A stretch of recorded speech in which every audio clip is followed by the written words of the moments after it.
അപ്പുറത്ത് ചാടി നിൽക്കുന്നത് ഹൈഡ്രോ 4 കുപ്പിക്കണ്ണങ്ങളാണ്. അങ്ങനത്തെ പണ്ടാവും.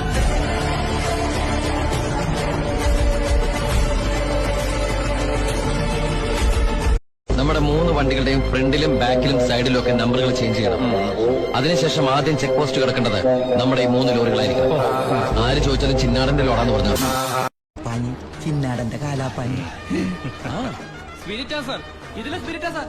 ഇതിലും സ്പിരിറ്റാ പറയുന്ന അവരുടെ ഒരു സ്പിരിറ്റ് ഉണ്ടല്ലേ സാറേ.